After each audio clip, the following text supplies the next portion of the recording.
नमस्ते दोस्तों, कैसे हो आप लोग। आशा करता हूँ आप सभी की सेहत अच्छी होंगी, आप स्वस्थ मस्त और आनंददायी जीवन जी रहे होंगे। दोस्तों, हमने एक श्रृंखला शुरू की थी जिसके अंदर हम होम्योपैथी में यूज की जाने वाली विभिन्न किताबों के बारे में ब्यौरा देते हैं और बताते हैं कि वो किताब के फायदे क्या है, क्यों उस किताब को हमें पढ़ना चाहिए और किस तरह से उस किताब से मैक्सिमम बेनिफिट हम ले सकते हैं और वो किताब अच्छी है या नहीं है, इसके बारे में हम एक जनरल डिस्कशन करते हैं। तो इसी डिस्कशन की श्रृंखला में आज एक और किताब आपके सामने लाया हूँ और यह किताब है beginners guide to homeopathy. T S Iyer द्वारा रचित ये किताब है। बहुत अच्छी किताब है। इसको डिटेल में समझाऊंगा किस तरह से इसका रचना है, किस तरह से आप इसे पढ़ सकते हो और इससे मैक्सिमम बेनिफिट आप किस तरह से ले सकते हो, इसके बारे में डिटेल में आज के इस वीडियो में मैं बताऊंगा। तो वीडियो अंत तक जरूर देखेंगे, बहुत ही इंफॉर्मेटिव सा वीडियो होने वाला है। तो चलिए बिना किसी देरी के हमारा डिस्कशन शुरू करते हैं।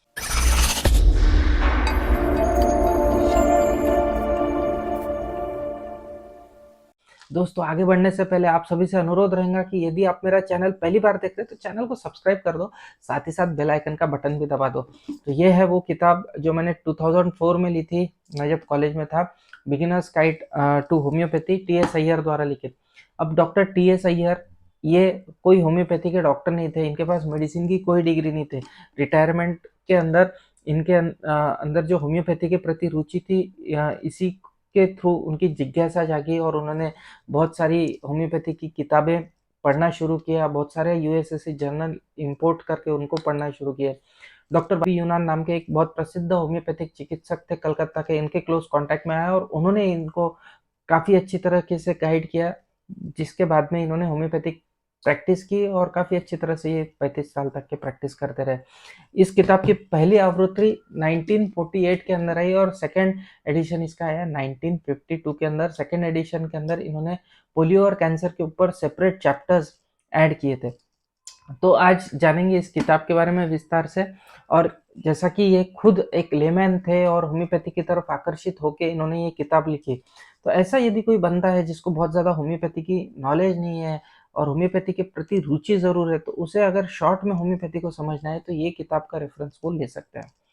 चलिए बात करते हैं इस किताब के बारे में। किताब हमको 3 हिस्सों के अंदर डिवाइड देखने को मिलती है, पार्ट 1, पार्ट 2 और पार्ट 3। 3 हिस्सों के अंदर इसकी संरचना हमें देखने को मिलती है। पार्ट 1 के अंदर हमें इंट्रोडक्शन देखने को मिलता है। इंट्रोडक्शन में मेनली हमें देखने को मिलता है ऑर्गेनॉन के बारे में विवरण, किस तरह से ऑर्गेनॉन डॉक्टर हैनीमैन ने लिखी थी। इसके अलावा डॉक्टर हैनीमैन क्रॉनिक डिजीजेस की थ्योरी के ऊपर किस तरह से आए थे, उन्होंने थ्योरी ऑफ क्रॉनिक डिजीज क्यों लिखी। साथ ही साथ नोसोलॉजी, होम्योपैथी की फिलोसॉफी क्या क्या है, हनीमैन क्या सोचते थे, क्यों इन्होंने होम्योपैथी बनाई।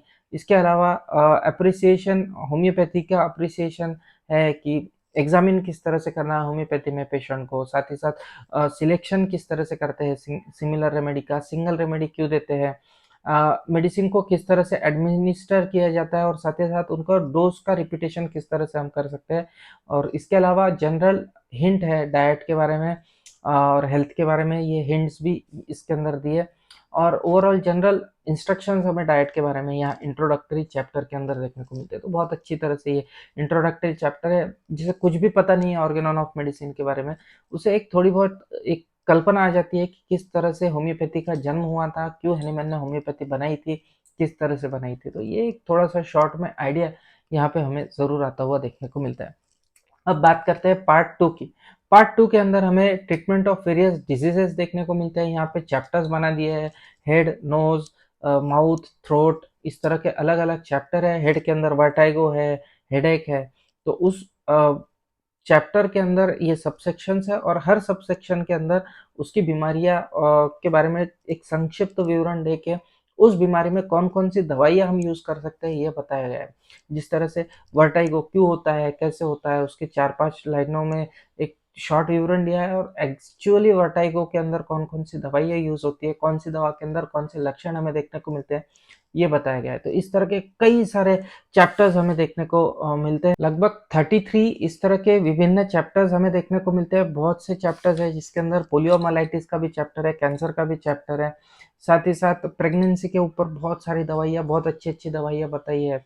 सोर निपल से लेके तो प्रेगनेंसी के महीनों में कौन से महीने में कौन सी दवा हम ले सकते हैं, इसके बारे में बहुत ही डिटेल तरीके से बताया है। तो लगभग 33 चैप्टर्स हमें यहाँ पार्ट 2 के अंदर देखने को मिलता है। हर चैप्टर के अंदर आपको दवाइयों का विवरण देखने को मिलेगा। अगर कोई हिस्सा है जैसा कि स्किन है, तो स्किन के अंदर इचिंग के लिए अलग बताया है, स्केबिस के लिए अलग बताया, एक्जिमा के लिए अलग बताया, अर्टिकेरिया के लिए अलग बताया। तो इस तरह से अलग अलग सब चैप्टर्स बना के विवरण हमें यहाँ पे देखने को मिलता है। बहुत अच्छी तरीके से ये बताया गया है, और ये ठीक भी है यहाँ पे विवरण, क्योंकि ये थेरेपेटिक्स की बुक है। थेरेपेटिक की बुक में इसी तरह का हमें विवरण देखने को मिलता है, शॉर्ट में, सिंपल में यहाँ पे बताया गया है। कोई भी नौसिखिया यदि है होम्योपैथी के प्रति, जिसकी नई नई जिज्ञासा जागी है, वो यदि ये किताब पढ़ता है तो उसे समझ में आ जाएंगे कि कौन सी बीमारी में कौन सी दवा देना है। इसके बाद बात करते हैं पार्ट 3 की। पार्ट 3 के अंदर हमको 3 चीजें मेनली देखने को मिलता है। एक तो थेरापेटिक्स इंडेक्स देखने को मिलता है, बहुत ही छोटा सा थेरापेटिक इंडेक्स है, बहुत ही शॉर्ट में बताया गया है।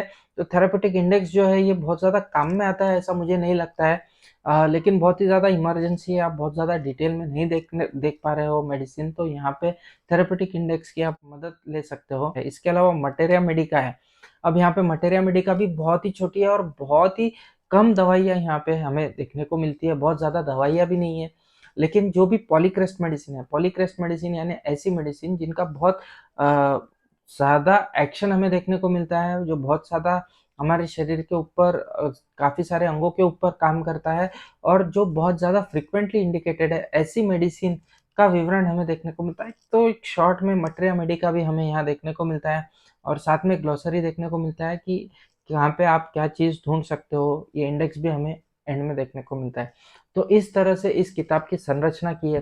तो कोई भी यदि व्यक्ति है जो अभी-अभी होम्योपैथी के अंदर आकर्षित हुआ है होम्योपैथी की तरफ, और वो समझना चाहता है होम्योपैथी क्यों है, किस तरह से हम कर सकते हैं, कौन-सी दवाइयाँ कौन-सी बीमारी के अंदर दे सकते हैं, तो उनके लिए ये बिगिनर्स गाइड है, जैसा कि नाम ही सजेस्ट कर रही है, नौसिखियों के लिए ये गाइड है। जो भी सीजन्ड प्रैक्टिशनर है वो भी इस किताब के अंदर रेफरेंस ले सकते हैं, क्योंकि थेरेपेटिक्स जो इस किताब के अंदर बताया है वो काफ़ी अच्छी तरह से बताया है।